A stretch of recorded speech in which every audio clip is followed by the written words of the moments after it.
Hello everybody and welcome back to another excitingly spooky edition of Chromatographic, the show in which I, Matt the GameBoyle, take you through the highs and lows of the Game Boy colour library, one card at a time. This week we'll be looking at a very apt title called Halloween Racer. While I of course know better, I cannot help but look at some games and think what came first, the name or the concept. Sure, early sports games like golf and tennis are low-hanging fruits on the if you see it, say it totem pole, but I often wonder with things like Baseball 2000 and Out of Gas, if the name inspired the game or if they were just really unimaginative with their titles. This chicken and egg naming conundrum is especially prevalent in European budget PlayStation 2 games, where you can have fun wondering about the origins of Fruitfall and Wacky Zoo GP to your heart's content.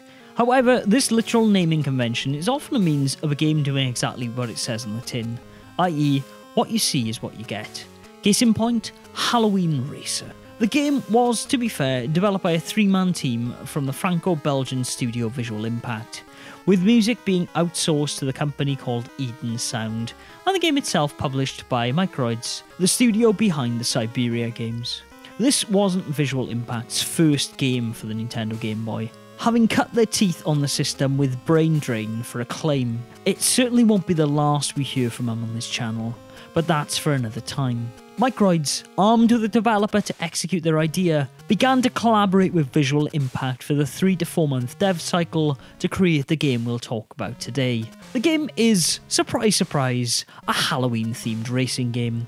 While it's fair to call it a kart racer, anyone with experience of those on the Game Boy Color, as yes, there are a few of them, knows what that entails. You select your character, race around a track trying its best to emulate the feel of Mode 7 SNES games, or sometimes more ambitiously a PlayStation 1 title, and it plays and feels how you'd expect. That is to say, it's often running at a snail's pace. Well, Halloween Racer, I'm afraid, is not going to blow your mind or prove wrong any preconceptions you might have about the genre on the platform. It is what it is, I'm afraid. From the off, you have the choice of 3 different slightly spooky races, a witch, a scarecrow, and a knight on a Dorito, and are tasked with beating the game's Rookie Cup. 8 races across 4 themed locations. The racing itself feels a little bit sluggish from the off, with the difference between races being minimal if at all existent. Taking corners requires more tapping in the brake than you might expect, but it handles relatively well considering the console it's on. As to be expected with any kart racer worth its salt, when you see that green light flash, you can also start with a boost. Yay! Dotted around said courses are various pickups, including coins for points and prizes, a lightning bolt that increases the player's speed, and a magical potion that makes you invulnerable for a short amount of time. Invulnerable to what, you might ask? Well, it's a Halloween-themed game, so there can't be any treats without a couple of tricks. By tricks, I mean there are various obstacles around the course that you do your best to avoid. There's snails, whirlwinds, and themed obstacles at the edge of the track that will bring you to a complete stop if hit. There are also spiders' webs that will slow you down to half your speed, but these are a little less troublesome to deal with. You can also bump into your fellow racers, who are an odd bunch themselves. These NPC characters branch from Halloween to the absurd. Sure, there's a vine monster, a pumpkin, and what appears to be a spooky ghost. But you'll often find yourself racing a UFO and... is that the Linux penguin? No, it couldn't be, surely. Either way, it looks like the folks at Visual Impact at least had fun in developing the title. Other than the various pickups and obstacles, there's not a lot more to the game. Sure, there is a time limit to each race, extending arcade style by crossing designated checkpoints in the levels, but this won't become a problem until the Expert Difficulty Cup.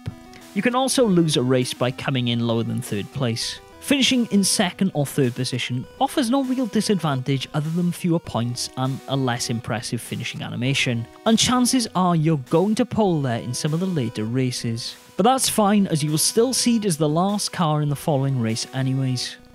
Failing to meet the time limit will see you losing a credit, but honestly I don't think I lost one during my entire playthrough of the game. And that is perhaps the biggest issue with Halloween Racer.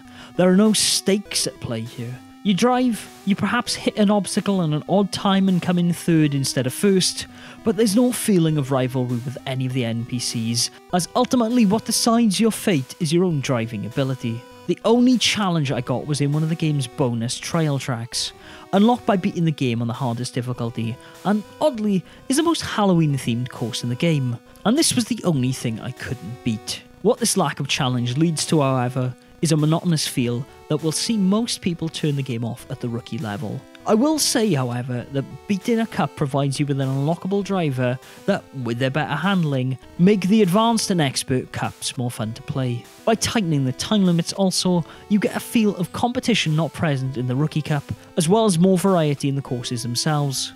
It could, however, be that I simply found racing as a skeleton with a top hat who's clearly out for a jog pretty funny, or that the second driver, quite literally, turns the whole concept on its head. He's a penguin in winter garb riding on a snowman's head. What? Christmas in a Halloween game? What is this? Well, I reached out to one of Visual Impact's co-founders, Claude Verstraete, to ask what was going on.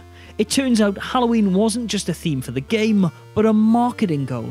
Halloween Racer was made intentionally for release in October as a fun impulse purchase. To give the game legs and because of its gift potential, they also included some Christmas stuff. Blow me down with a feather. The name probably did come first.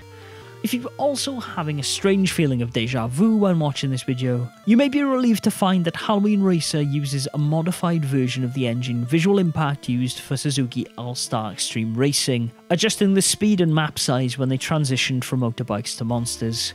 And while I actually prefer how Halloween Racer handles, I wish they'd kept that course map in the corner of the screen, as it makes turns a lot clearer. Claude also told me that the studio would go on to modify the game engine again later in the Game Boy Color's lifespan to make Taxi 2 and 3. Chances are, if you play Halloween Racer's Rookie Cup, you, like any review of the game I saw on YouTube, will last for about 15 minutes of playtime, then turn the game off and never think about it again. However, if you use the game's password or spell system to skip to the advanced or expert levels, you might have a better time with it. Don't rush to pick this one up, as honestly, it's a pretty forgettable game. However, if you're looking for something a little bit spooky to play this Halloween, consider giving it a go.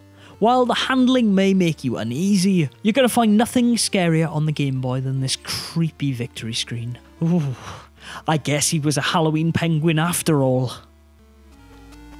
And that brings us to the end of another Chromatographic, ladies and gentlemen. I hope you've enjoyed. If you have, please stick around. I'll be covering some more Halloween-themed games this month. A huge thank you to Claude from Visual Impact for helping me out with this one. And until next time, Game Boys and Girls, be sure to game on.